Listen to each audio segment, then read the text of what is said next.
کیا ایمان اور سائنس واقعی ایک ساتھ چل سکتے ہیں؟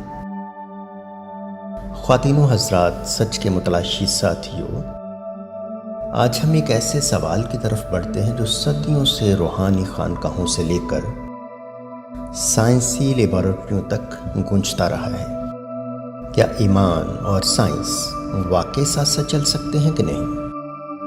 کچھ لوگ کہتے ہیں کہ مذہب اور سائنس دشمن ہیں، ایک یقین پر قائم ہے، دوسرا ثبوت پر۔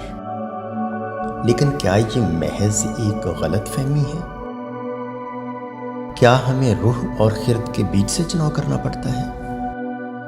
آئیے اس عظیم سوال کا جواب تلاش کرتے ہیں۔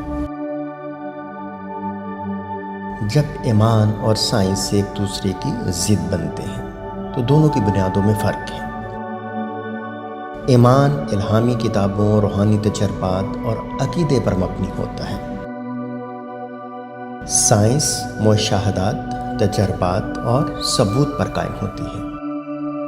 ان میں تاریخی ٹکراؤ ہے۔ گلیلیو کا مقدمہ، تخلیق اور ارتقاء کی بحث، ان واقعات نے ایک تاثر پیدا کیا کہ مذہب اور سائنس ایک دوسرے کے خلاف ہیں۔ ناقدین کہتے ہیں کہ مذہب ماضی سے چمٹا ہوا ہے، سائنس مستقبل کی طرف بڑھ رہی ہے۔ مگر کیا یہ پوری حقیقت ہے؟ ایمان اور سائنس کے درمیان ہم آہنگی ہے۔ ہاں، سوالات اور راستے الگ ہیں۔ ایمان پوچھتا ہے ہم یہاں کیوں ہیں، زندگی کا مقصد کیا ہے؟ اور سائنس پوچھتی ہے کائنات کیسے کام کرتی ہے، قوانین فطرت کیا ہے؟ یہ دونوں دشمن نہیں بلکہ ایک ہی تلاش کے دو پہلو ہیں۔ آئنسٹائن نے کیا خوب کہا تھا، سائنس بغیر مذہب کے لنگڑی ہے اور مذہب بغیر سائنس کے اندھا ہے۔ سائنسدان بھی خدا پر ایمان رکھتے ہیں۔ آئزک نیوٹن، جو دنیا کے عظیم ترین سائنسدانوں میں سے ایک تھے، انہوں نے خدا اور الہیات پر سائنس سے زیادہ لکھا۔ آج بھی بہت سے سائنسدان ایسے ہیں جو دل سے ایمان رکھتے ہیں۔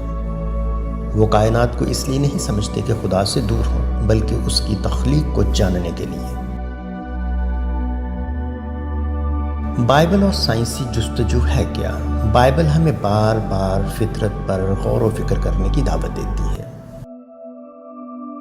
یہ کائنات کی تخلیق سے لے کر اس کے اختتام تک سائنسی حقائق فراہم کرتی ہے۔ بہت سے سائنسدانوں اور علماء نے مذہب اور سائنس کو یکجا کر کے تحقیقات کی راہیں تلاش کی ہیں۔ چیلنجز اور غلط فہمیاں کہاں پیدا ہوتی ہیں؟ جب ایمان ثبوت کو رد کرتا ہے۔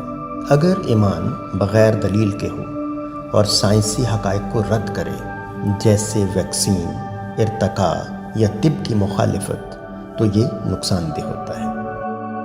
اور جب سائنس تکبر اختیار کرتی ہے، کچھ سائنسدان ایمان کو فرسودہ یا غیر ضروری سمجھتے ہیں۔ حالانکہ سائنس زندگی کے جذبات، اخلاق، خوبصورتی یا مقصد کی وضاحت نہیں کر سکتی، تو ہمیں تحمل سے کام لینا ہوگا۔ ایمان ہمیں یاد دلاتا ہے کہ ہم کائنات کا مرکز نہیں ہیں، اور سائنس ہمیں دکھاتی ہے کہ ہمیں اب بھی کتنا کچھ سیکھنا باقی ہے۔ ایمان اور سائنس مخالف نہیں بلکہ ساتھی ہیں۔ سائنس ہمیں بتاتی ہے کائنات کیسے کام کرتی ہے، اور ایمان ہمیں بتاتا ہے کہ یہ سب کیوں ہے۔ ایک ہمیں طریقہ بتاتا ہے اور دوسرا مقصد۔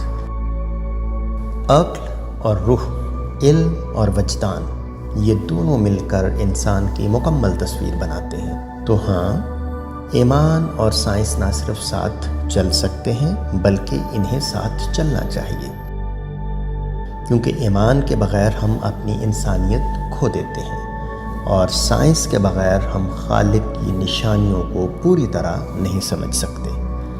خداوند اس کلام کے وسیلے سے آپ سب کو برکت دے، آمین۔ Stay strong, stay faithful, and keep sharing the word. Because someone, somewhere, is waiting to hear a truth that only you can bring. If this message touched your heart, don't let it stop here. Like it. Share it with someone you love. And subscribe to Bible Arham. Press the bell icon button together. Let's spread light in a world full of shadows. Until next time, may the peace of Christ be with you. Amen.